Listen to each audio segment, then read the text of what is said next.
सदस्यता रद्द हो गई है। अब्दुल्ला आजम, जिनको हाल ही में 2 साल की सजा हुई है 2008 के एक्सीडेंट मामले में, बड़ी खबर, अब्दुल्ला आजम की विधानसभा सदस्यता रद्द हो गई है।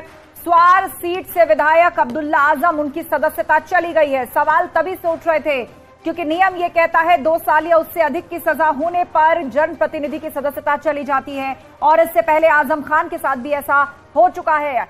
जरा जानकारी के लिए अलाउद्दीन के पास चलते हैं, अपडेट के लिए। अलाउद्दीन, सवाल तभी से उठ रहे थे जब से 2 साल की सजा हुई थी कि सदस्यता बचेगी या जाएगी?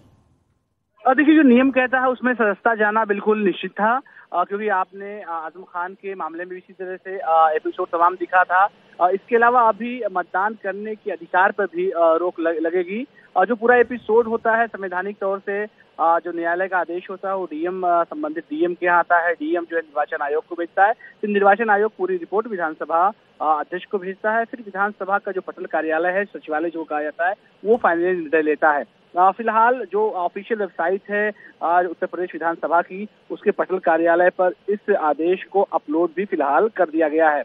जो आदेश निकाला गया उसमें साफ तौर से लिखा गया है कि 13 फरवरी 2023 से स्वार जिले की रामपुर जिले की स्वार 34 विधानसभा निर्वाचन क्षेत्र को अब रिक्त माना जाएगा। आप मान के चले अब चुनाव भी होगा और आजम खान के पुत्र यानी अब्दुल्ला आजम पर अभी एक और कार्रवाई जो मतदान वाली है वो भी होगी। तो ये तमाम जो प्रक्रिया थी सजा होने की बाद, जिक्र अभी आप कर रही थी कि 2 साल की सजा के ऐलान के बाद वो तमाम चीजें हुई हैं, तो फिलहाल ऑफिशियली अब विधानसभा सचिवालय ने इस बात को कंफर्म कर दिया है, उनके पटल कार्यालय ने इस बात को कंफर्म कर दिया है कि अब रामपुर जिले की 34 स्वार विधानसभा सीट 13 फरवरी से वैकेंट मानी जाएगी। आज 15 तारीख है, यानी 2 दिन से, पिछले 2 दिन के डेटा को लेते हुए इस सीट को अब वैकेंट करार दिया जाएगा। जी बिल्कुल, तो तय है कि सदस्यता चली गई है। अब इसके आगे क्या प्रक्रिया रहेगी? आकाश सक्सेना हमारे साथ फोन लाइन पर जुड़ गए हैं, आप उन्हीं से चर्चा करते हैं। आकाश जी, जैसा कि अंदाजा लगाया जा रहा था, नियम कहता है अब अब्दुल्ला आजम की भी सदस्यता चली गई है, एक बार फिर से रामपुर चुनाव के लिए तैयार? बिल्कुल, हमने कल ही मांग की थी, प्रमुख सचिव विधानसभा को पत्र लिखा था कि एमपीएमएलए कोर्ट के निर्णय को संज्ञान में लेते हुए इस सीट को रिक्त किया जाए, क्योंकि नियम के आधार पर ये सीट रिक्त ही की जानी थी। उसी के सापेक्ष में ये सीट को रिक्त किया गया है और अब हम मांग ये करते हैं कि इसमें जल्द चुनाव की घोषणा की जाए। बिल्कुल, तो एक बार फिर से रामपुर को चुनाव में जाना होगा। आकाश जी, अगर रामपुर के लिहाज से देखा जाए तो चुनाव दर चुनाव, चाहे वो सदस्यता रद्द होने से हुए हो, उपचुनाव हुए हो, उससे पहले चुनाव हुए हो, अब एक बार फिर से स्वार सीट पर चुनाव होगा, तो वोटिंग परसेंटेज घटता जा रहा है लगातार, और अब एक बार फिर से स्वार सीट पर चुनाव होगा, उसमें क्या दावेदारी रहेगी भाजपा की तरफ से? देखिए, पहली बात तो ये कि आज ये हर चीज की जो जिम्मेदार है ये आजम खान है।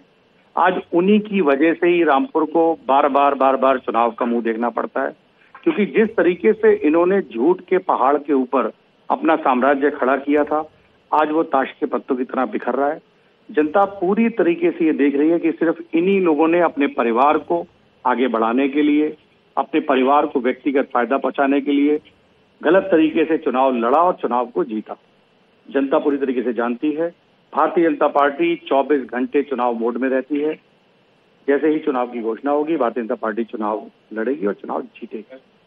वहां की लोकसभा भी अब बीजेपी के पास है, आप भी वहां से विधायक चुने गए हैं, अब स्वार सीट पर चुनाव होगा, तो क्या माना जाए? आकाश सक्सेना, जो कि खुद भी एक अधिवक्ता है, इतने लंबे समय से चुनाव लड़ रहे थे, राजनीतिक सोच समझ भी रखते थे, तो अब क्या पहले से ही आप लोगों ने स्वार सीट की तैयारी कर ली होगी, चक्रव्यूह जो है वो रच लिया होगा, वहां के लिए चुनावी रणनीति पे पहले से काम कर लिया होगा? देखिए, भारतीय जनता पार्टी के लिए स्वार सीट कोई नई नहीं है। यहाँ भारतीय जनता पार्टी अब तक 6 से 7 चुनाव जीत चुकी है पहले ही, और ये दोनों बार जो ये लोग चुनाव जीते हैं वो अपने आप में देश में ये भी एक ऐतिहासिक है कि अब्दुल्ला आजम 2 बार चुनाव जीते और दोनों बार इनकी विधायकी कोर्ट ने ही छीनी। तो ये अपने आप में एक पहला ऐसा वाकया है, और भारतीय जनता पार्टी के लिए ये कोई बहुत बड़ी बात नहीं है। हमेशा ये सीट अधिकतर अगर आप देखेंगे तो भारतीय जनता पार्टी के पास ही रही है, और इस बार भी भारतीय जनता पार्टी चुनाव इसमें जीतेगी।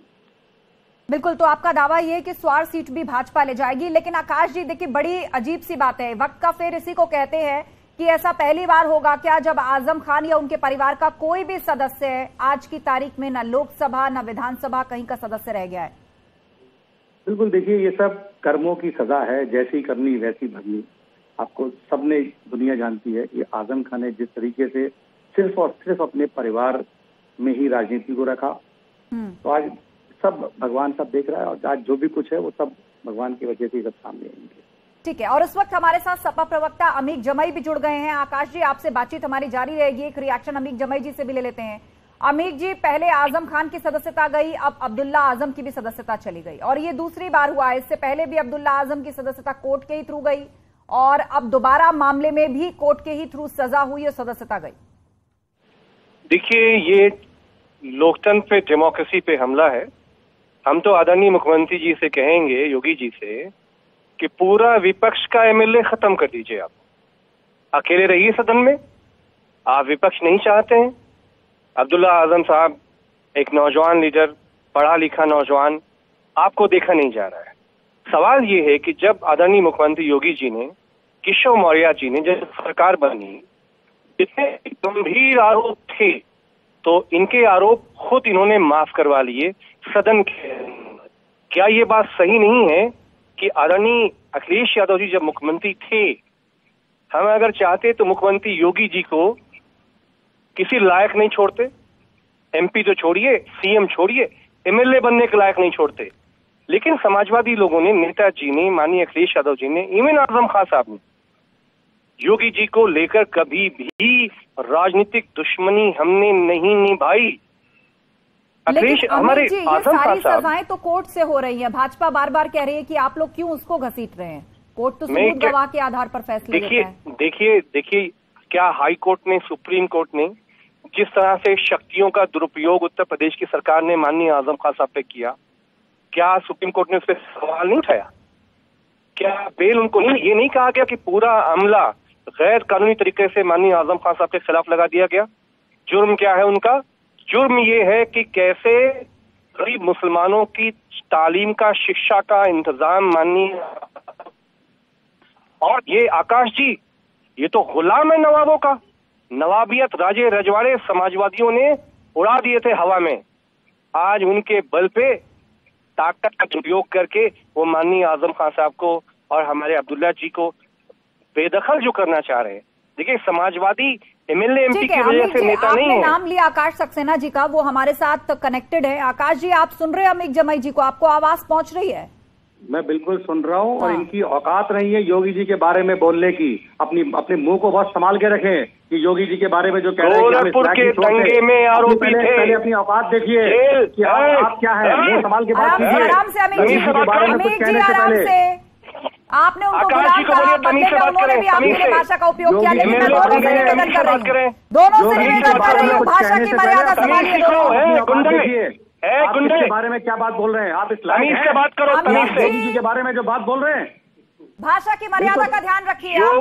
मर्यादा का एकदम ध्यान रखिए। गोरखपुर 2007 के दंगे में समाजवादी पार्टी चाहती तो जेल में ठूस देते, जेल में ठूस देते। आजम ने रामपुर के मुसलमानों को बर्बाद करने का काम किया है। ये लखनऊ से बैठ के राजनीति करना छोड़ दीजिए। पार्ट टाइम एमएलए हो कि रामपुर के मुसलमानों के घर कैसे खाली कराए हैं, जीवन में आखिरी बार एमएलए हो, कैसे जमीनों को छीना है।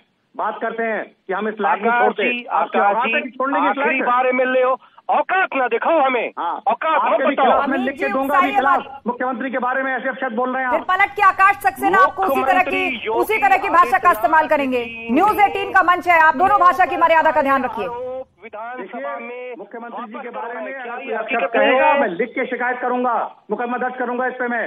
चलिए, मेरे बार बार निवेदन के बावजूद आप दोनों भाषा की मर्यादा का ध्यान नहीं रख रहे, आरोप प्रत्यारोप कर रहे हैं। और न्यूज़ 18 एक जिम्मेदार चैनल है, इस तरह की भाषा को हम ऑन एयर नहीं जाने दे सकते। आप दोनों मेहमानों का शुक्रिया, आप दोनों ने अपनी अपनी बात रखी।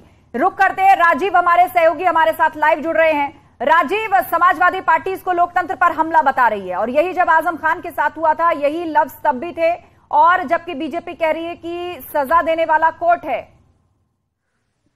देखिए, ये फैसला कोई भारतीय जनता पार्टी का नहीं है। ये फैसला मुरादाबाद की एमपी एमएलए कोर्ट ने सुनाया था अब्दुल्ला आजम को सजा। और ये मामला 2007 का है। 31 दिसंबर 2007 को रामपुर के सीआरपीएफ कैंप पर हमला हुआ था, जिसके बाद वाहन चेकिंग की जा रही थी, जिसका आजम खान और अब्दुल्ला आजम ने विरोध करते हुए मुरादाबाद के छजलैट थाने का घेराव किया था, सरकारी कार में बाधा डाली थी। उसकी सुनवाई के बाद बीते 13 फरवरी को मुरादाबाद के एमपी एमएलए कोर्ट ने यह फैसला दिया था कि 2 साल की सजा आजम खान के साथ अब्दुल्ला आजम खान को सुनाई थी। और तभी यह तय हो गया था कि पहले आजम और उसके बाद अब्दुल्ला आजम खान की जो विधानसभा सदस्यता है वो रद्द हो जाएगी। आज उसकी औपचारिकता पूरी हो गई है। जिलाधिकारी रामपुर की रिपोर्ट पर विधानसभा सचिवालय प्रशासन ने अब्दुल्ला आजम की सदस्यता रद्द किए जाने का नोटिफिकेशन जारी कर दिया है। 13 फरवरी से ही अब्दुल्ला आजम की जो सदस्यता है वो रद्द मानी जाएगी। हालांकि यह कोई पहला मामला नहीं है। इससे पहले खतौली में भी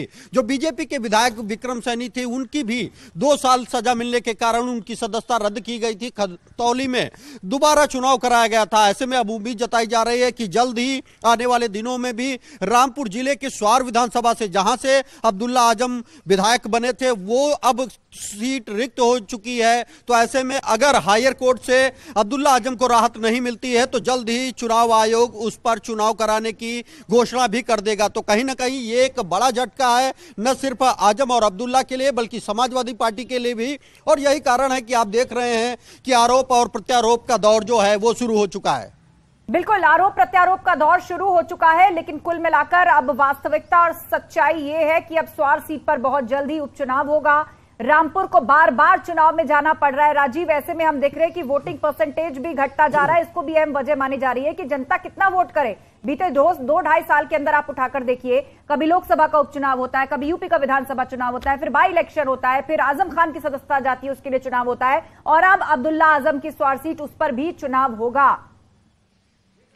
देखिए, यकीनन आपने देखा कि पहले हेट स्पीच के मामले में आजम खान की सदस्यता रामपुर से रद्द हुई और उसके बाद अब सरकारी कार में बाधा डालने और बलवा के मामले में अब्दुल्ला आजम, उनके बेटे की सदस्यता स्वार सीट से रद्द हुई है। हालांकि अगर वोटिंग परसेंटेज की बात करें तो समाजवादी पार्टी और अब्दुल्ला आजम खान लगातार ये आरोप लगाते हैं कि पुलिस प्रशासन के बल पर उनके जो समर्थक हैं उनको वोट डालने नहीं दिया गया। लेकिन हकीकत यही थी कि वोटिंग परसेंटेज कम होने के कारण जो पोल हुआ उसमें भारतीय जनता पार्टी बहुमत मिला और वहां से जो है बीजेपी का विधायक चुना गया। ऐसे में अब देखना यह होगा कि क्या जो हायर कोर्ट है वो अब्दुल्ला आजम को जो उनको अपील करने का मौका दिया गया है उसकी बात को सुनते हुए उन्हें कोई राहत देती है, या फिर एक बार फिर जल्द ही रामपुर के स्वार जिले में स्वार विधानसभा सीट पर चुनाव दोबारा देखने को मिलेंगे। अब बिल्कुल देखना होगा कि अब चुनाव आयोग का संज्ञान और आगे की प्रक्रिया के बाद कब तक स्वार सीट पर उपचुनाव का ऐलान होता है। बहुत शुक्रिया राजीव, आप नजर बना